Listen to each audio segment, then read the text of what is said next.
Hey everyone, and thank you for listening. Welcome to our show where we're talking with the manufacturing leaders who are redefining the industry and achieving incredible growth. Today, I'm very happy to be speaking with Randall Thompson, the president and founder of Dugout Mugs, which makes, markets, and distributes uniquely fun baseball-themed drinking vessels. Have you ever drank from a baseball bat? We're going to learn all about it. And also how Randall led Dugout Mugs into one of the fastest growing private manufacturing companies in the US. So let's dig into Dugout Mugs. Randall, thanks so much for being here today. Yeah, thank you for having me here. So to get us started, let's get to know you. Can you tell us about yourself and why you started Dugout Mugs? I grew up in Central Florida, instantly loved the game of baseball while growing up. Grew up right around the corner from a baseball field. My dad actually bought the home because it was right around the corner from a baseball field. Grew up going to that baseball field, played there until I was about 12 years old, played high school baseball, played college baseball, played professional baseball. Got out of baseball. The Toronto Blue Jays released me. Had no real, path that I knew I wanted to go in. I knew I wanted to be creative and I wanted to create things. So I started Dugout Mugs, and I guess that's a very, very quick version of my life, but that's how we've gotten here. And what a passion project, you've loved the game of baseball your whole life and then, transformed it into a business. Can you tell us about the business today, like where you're located, different facilities or locations, and then even like some of the things that you make? So we are a company that's located in Central Florida. We have a couple different buildings that do a couple different types of operations. And about 10,000 square feet that makes up our operation. Started in 2016, so we're about year 6 or 7 here. Yeah, we make the barrel of a baseball bat turned into a drinking mug. So if you think about the top half of a baseball bat, chop it off, hollow it out, and turn it into what we refer to as the ultimate game day mug. And we do some other things like convert the knob of a baseball bat into a shot glass. We also turn it into a bottle opener and take baseballs, cut them in half, turn them into bottle openers. Pretty much just dissect baseballs and baseball bats and turn them into stuff that you would use at a tailgate, a party, or on game day while watching a big sports game on TV. This is so cool because there's wooden ones and metal ones too, right? And then you can also personalize. That's correct. So it all started with the wood Dugout mug. And then, we had an idea of, could we take the same concept and do it with more so like in a style of a tumbler rather than a mug? Yeah. And we introduced that about 1.5 years ago or so, and it's done well so far. What are some of the most popular ones that people like? Do they go for their team or do they like to personalize them? It's mostly Major League Baseball stuff that we sell. We do have an upsell of being able to put something on the back, personalize with a name or date or whatever you want to put on there. And typically about 20% of customers take that. Are there ever any, I can imagine kid leagues, do you see any like local communities making them out of those? That's how the idea actually originated. Was I thought to myself, could we take a broken wooden baseball bat after somebody just spent $250 on it and took one swing with it and it broke? Could you take that barrel and make utility to it and turn it into a mug? And we've done that, but it's not scalable. Who we did it for was Stan Musial's family, and they had some of Stan Musial's bats, and we converted them into mugs for a Christmas gift. We would make an exception for arguably one of the best hitters of all time. But as far as a scalable business model for converting game used bats, maybe someday and charge a premium for them, but it's not in the plan for growth right now. Yeah. Okay. So speaking of growth, you all have been growing really fast. Can you talk about what that journey has been like? Maybe some of the challenges that you came across that you had to overcome as you've been growing over the years? So COVID had the opposite effect on us comparatively to some brick and mortar businesses, to where we were really well positioned for online sales. And in general, we skipped like a decade or two of online consumption because nobody had anything else to do other than just buy crap online. So we were on the fortunate side of that. And our business went nuts from 2020 to 2022 when a ton of consumers were just scrolling mindlessly on their social media feeds and and throwing stimulus money at all sorts of stuff. Yeah, we were on the fortunate side of that, and we saw a crazy growth J, if you will. And the issue that you come into whenever you're growing at hyper speed, everything kind of just works. And you kind of just throw money at problems without really putting too much thought into, is this actually the best solution?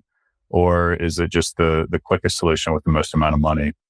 And so then when that J kind of settles and you take a step back and you start to really audit where your dollars are going out, you're kind of just reactive in hyper growth mode. When the dust settles and things kind of plateau out, you start to audit the allocation of dollars and you make a determination of whether those were the best fit for your dollars, and sometimes have to take a couple steps back to step forward again. And I would say that has been the past year, maybe year and a half, that's been the most challenging part of the hyper growth, is things kind of coming back to earth and then understanding what the new floor is in order to kind of launch again, so to speak. So you said you're really well positioned for online sales. I know you all have a website, dugoutmugs.com. Is that the primary way in which you sell? Do you connect to other marketplaces online, or what's the model there? 90% of our business is e-commerce. 10% is retailers. So like we're in Dick's Sporting Goods. We're in all 30 Major League Baseball stadiums. But the amount of revenue that generates is peanuts compared to what we're able to generate in the e-com space. We're trying to expand a little bit the retail business and not be so heavily reliant on e-com. So e-commerce, definitely a type of technology. So on the show, we like to talk about manufacturing technologies, the digital transformation that's been happening across the business or across the industry. Can you talk more about other technologies or even more about the e-commerce technology that you've chosen to use? We keep things really, really simple. I somewhat pride myself on for our products as well. You look at them and there's no real complexities to them. Manufacturing and business already is just, for lack of better way of putting it, it's a pain in the ass. And you don't necessarily want to complicate things, whether it's on your tech stack or it's your manufacturing processes. You just don't want to do it to yourself. And the more complexities that you add to your supply chain or to the way that you go about putting a product in front of a customer and eventually somebody put it in a box and put it in a pile for USPS to pick up and take to them, you just want to make it as simple as possible. So with that said, I think, I'm 33 years old, so I don't really know the difference here, but I think we live in a day and age where if you want to keep things simple, you can most certainly keep things simple. And Shopify is what we host our website on, and pretty much controls our whole back end. Everybody at our warehouse, a team of 10, 15, 20 people. When we spike up, we have a lot more of that, but that team all operates in the back end of Shopify. So getting yourself familiar with that. If you're familiar with Shopify, you can pretty much run a whole entire business off of Shopify. And then social media ads, we've tried to diversify off of Facebook ads, and nothing really performs quite like Facebook ads do. So quite simply, we take our products, put it in front of people on either Facebook or Instagram, lead them to dugoutmugs.com, which is hosted by Shopify. Then we have another app that's plugged in called ShipStation. For the most part, there's a lot of processes that go on in between there, but for the most part, that's kind of what makes our business go around. Man, those Facebook ads and Instagram ads, they are so targeted. How do they know? When I see them, I'm like, yes, I want that. Where everybody gets freaked out about that, I'm like, I love that, because that's how we build our business. Have you always been using Facebook ads or Instagram ads? Or Yeah, 2015-ish, I started recognizing that like on my feed that there was t-shirts that were being targeted towards me, towards interests that I had. Yeah. I was like, man, this is so smart. And I always thought to myself, if I make the Dugout Mug a thing, like it would be so smart to have those in front of baseball fans on social media ads. That's how the company started, and that's how the company continues to grow. Nice. I think keeping it simple is, really great advice, right? When you're looking at your business and how to, manage complexity. If you were to look out into the future of your business, what would you say would be the next priority as far as like technology goes? Or is there anything that's happening out in the industry that excites you, you're interested in, you would consider for your business? We're just thinking about, so much that's out there around digital twin technologies, AI, like there could potentially be a lot. It could also add complexity. So I'd love to get your take, when you're thinking about your business and how to, take manufacturing, distribution, or maybe even working with those retailers to the next level. Are there any technologies that you're thinking about? The things that help bridge two technologies is there's something called Zapier. It connects all of your apps and makes them all work together in some capacity. So if this, then that. Being able to just kind of streamline processes by getting everything to talk to each other is something that I feel like is the next iteration of this. Like automated workflows kind of thing? Like if something happens in one application, it sends information over to another, or something else happens in the business? And to give a practical example of this is that my buddy owns a gym, and this time of the year is really a busy time of year for him. And he's never really dipped a toe in Facebook ads, but helped him set up Facebook lead ads. And then those lead ads go to a Google Sheet. And then those Google Sheets, whenever somebody opts in, it sends them a text message and says, hey, somebody just opted in. So in real time, to be able to just get a notification that somebody just opted into your lead ads, and then just the speed of being able to follow up with them is critical, versus you'd have to refresh your Facebook business manager on a minute by minute basis to see if anybody's opted in so you could get in contact with them. So just being able to connect all the worlds so you can get information in real time is something that I'm looking forward to trying to get incorporated into Dugout Mugs. That makes sense, because I can imagine with consumers, you want to be able to respond to them as quickly as possible while they're still thinking about your business and what they just saw, so that you can, make that sale or capture that customer. Do you have any advice for other manufacturing leaders, or maybe advice you tell your team, that you could share to others who are maybe thinking about, going into business themselves as an entrepreneur, or maybe they're already leading a manufacturing organization, they want to take it to the next level? I'm short on advice, honestly. I'm, I don't know if anybody really hears you until they're ready to hear you. I guess if you're kind of hanging out on the sidelines and you're looking at other people playing the game that you want to play, the only way that you're going to get wet is you got to jump in. And that looks different for a lot of people. I started my business when I was 25 years old. I had nothing really to lose. Some people might have families. So your jumping in might look different than what my jumping in looked like at 25. But ultimately, if you want to play the game, you got to get in the game. So just start taking action. It's really as simple as that. Absolutely. Can I ask you, so when you were 25 and you started the business, did you make these yourself? Like, are you a woodworker, or like, how did you do it? No. Yeah. I didn't know what a wood lathe was. I didn't know anything about woodworking in the beginning. Yeah. I tried to make one myself, and unsuccessfully. The way that I ended up doing it was, it's so simple looking back, just knowing that I needed a wood turner, and I didn't know what that was at the time. Apparently I wasn't very good at Googling, because it just took me forever to figure out what I needed, in order to just make one. And, the way I ended up making it is I sorted through my mind that, okay, to make this, what do I need? And I realized I needed a billet, and billet's just a fancy way of saying like a wood block, so to speak. Yeah. And then I looked up who sells billets, and then I called them, and then I said, hey, this is what I'm trying to do. Do you know anybody that can actually do this for me? And they did. And so I kind of just reverse engineered out of the material and talked to the people that sold the material to eventually get to somebody that can make it for me.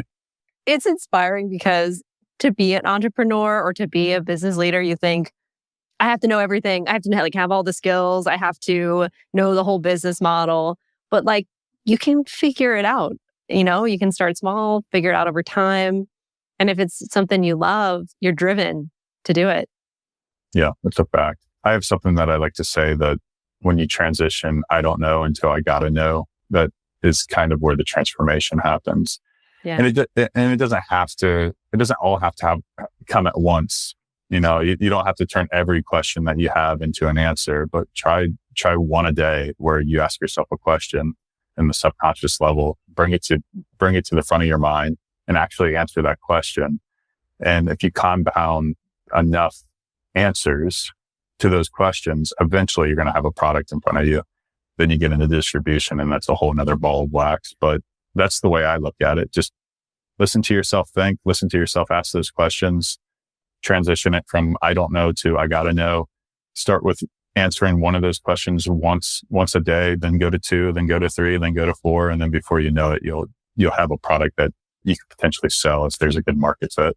Speaking of, I kind of want to dig into what you just said there about distribution being a whole other ball of wax. So you said you have, ShipStation. Can you talk a little bit about your distribution strategy? It's mostly like 1s and 2s from just e-commerce orders. So somebody flowing through and making a purchase on our website. And that's how we're structured as a business. We have pickers and packers and fulfillment staff. They get a packing slip. They pick it from a box that we have pre-ran based on forecasts. Yeah, they pick it out of a box, put it in another box, and ship it out to the customer. The other side of that is the retail side, which we're trying to grow. I'm not overly involved in the conversations in the day-to-day on that side. I'm more operations. And as of lately, I've kind of been overseeing the marketing side of things. But the retail side of things is just understanding who buys our product and then finding people that have those customers that constantly inflow into their business, and then just communicate how the margin works for them. And we recently went to a trade show in January, and we're trying to just meet with the market where it's at. A lot of people are kind of scared of where the direction that the economy is going, or COVID has kind of left a bad taste in their mouth. And a lot of people have been left with a bunch of inventory they can't sell. We've taken the approach that no minimum order quantities, no crazy lead times. We'll buy back if it doesn't sell.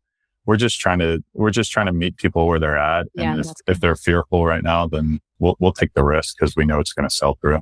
Yeah, that makes a lot of sense. This is such a great conversation. We're running out of time. So as we wrap up, for anyone out there, especially baseball fans, how do we learn more about Dugout Mugs and follow along with everything that you're doing? Social media. Pretty much anywhere that you consume anything on social media, we're there. Instagram and Facebook. Don't really do much on Twitter, but yeah, Instagram and Facebook is probably the 2 areas where we're the most active. I feel like I'll go on Facebook after this call and see all the ads. I hope so. Hope you click them and buy them too. Yeah, that's right. I am a baseball fan, and so I'm excited. Cool. Well, thank you so much, Randall. I really appreciate this. It was great to have you here. Thank you. Thank you for taking the time as well. All right. Well, thank you to my guest, Randall Thompson, the president and founder of Dugout Mugs. Cheers.